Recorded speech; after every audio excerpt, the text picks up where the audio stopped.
Beyazıt, salla hadi, uyut anneciğim. Hadi salla, uyut ayağını. Koy yastığın üstüne. Beyazıt, öyle yapma. Beyazıt. Baba uyuyor. Maymun uyuyor. Hadi yastığa yatır. Uyudu.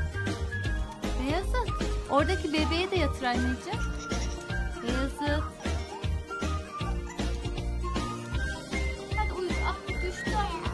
Düştü anneciğim. Hadi koy bunu da.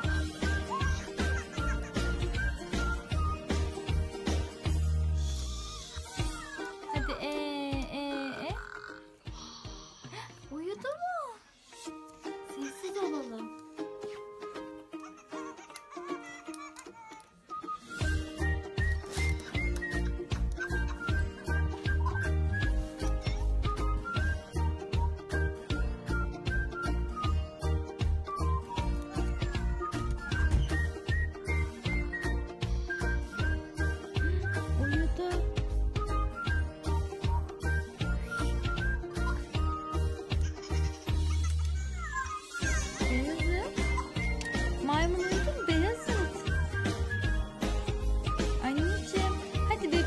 Buraya yatır, uyuduysa yatır.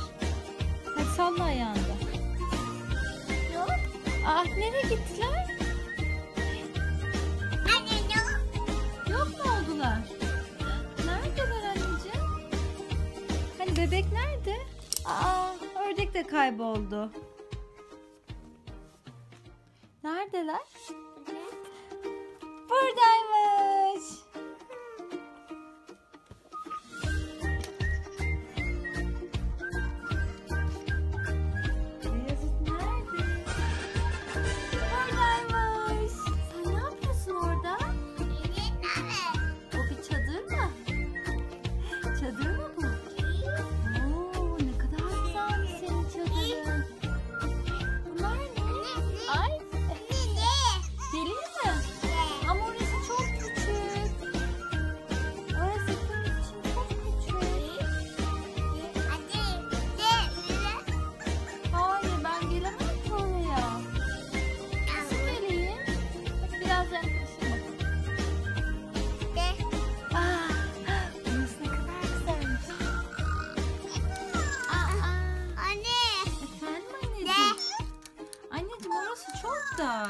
Anne.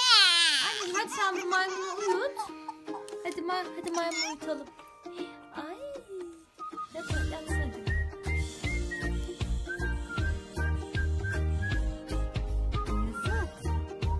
Beyazıt.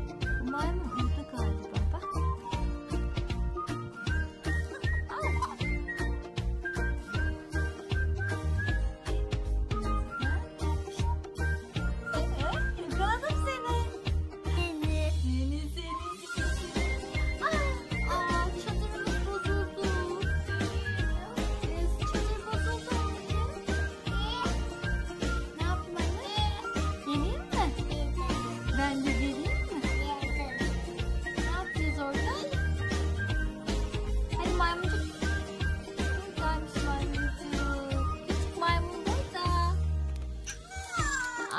Maymunun çenesi çok düşük Beyazıt. Hep konuşuyor.